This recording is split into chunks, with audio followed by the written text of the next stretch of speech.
Hi, everybody. Happy Thanksgiving. Have your plans ever changed? Well, ours are sure changing, so we're not able to travel tomorrow because there's a big lake effect storm coming in. So we're pivoting, and sometimes you have to pivot when things like that happen. And with the Black Friday sale, we're doing a little pivoting too because a lot of things are sold out. But one thing that is not sold out is the Stampin' Blends alcohol markers. So I'm going to show you how to use those today.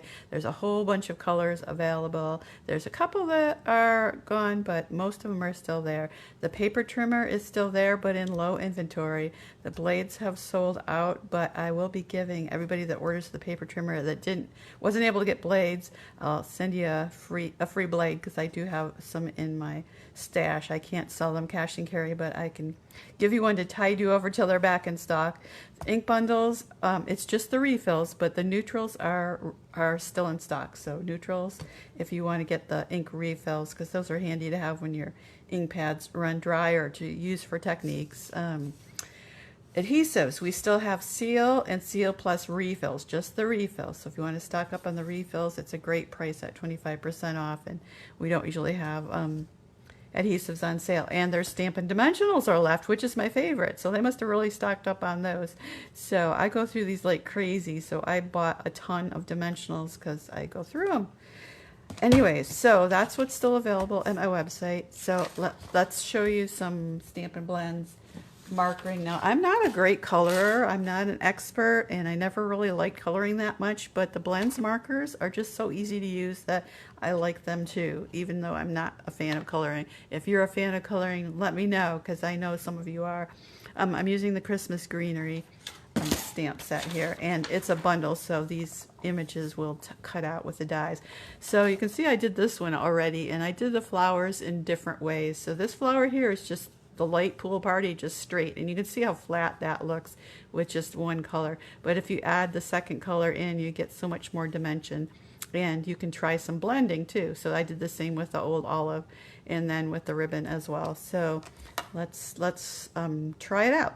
So there's two tips to the markers. There's the brush tip, which I use for larger images, and you have to be really careful with that brush tip because it's very delicate. So just lightly on the side, like it's a paintbrush. You don't want to go smushing it down because it's so delicate. But there's my flowers with the brush marker, the brush tip, and then with the darker one, I'm going to grab my my bullet tip, because when I'm blending or adding extra color, I want to press down hard, so I want to use the bullet tip because it's really sturdy, and that's how you can get that extra blended color there. So let's add some. I'm adding it where the shadows are and kind of around the edges, and then I can. It looks good like that, and you can leave it like that, or you can come back in with the bullet tip of the light one and just kind of blend the edges. You don't want to cover the whole thing again because that'll just make it all a little bit darker, unless you want it all darker. And you can go back and forth and add more and more color. So just keep laying it on there because it is so easy to do with those alcohol markers. So, and then same with the leaves. And let me just give you a little tip with the, like this greenery, it doesn't have an outline, but I just went ahead and added the stems. Oops, I've got my dark here. I grabbed the wrong one, but let me get the light, because I tend to like the light colors because they're easier to work with. So if you are picking out some blends, I would go with the lighter colors. And you just see how I'm adding just some strokes there to follow those. I'm not even, trying to follow them exactly, just kind of throwing that color in there. And then I also, with the leaves, I can add the lighter color and then just come through and maybe add a little bit of the darker where the stem is and on one side like that.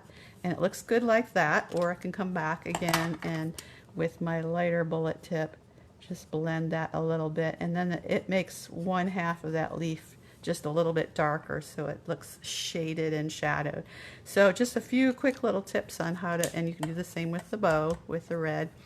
And so these are three colors that I would definitely recommend: the Real Red, Pool Party, Old Olive, and I like Smoky Slate for shading and shadowing. I didn't bring my Smoky Slate here, but let's see if I can do it with a light Pool Party on the flowers. Let me grab one of these flowers here. If you kind of add just a little bit of the lighter color just on one little section outside the color, it kind of adds a little shadow to it. So you can do that with the light Smoky Slate. It works really well. Okay, some little tips for Stampin' Blend markers, and remember they are 40% off for Black Friday, and things are selling out quickly, so grab them while you can, and I hope you have a wonderful Thanksgiving. Happy crafting!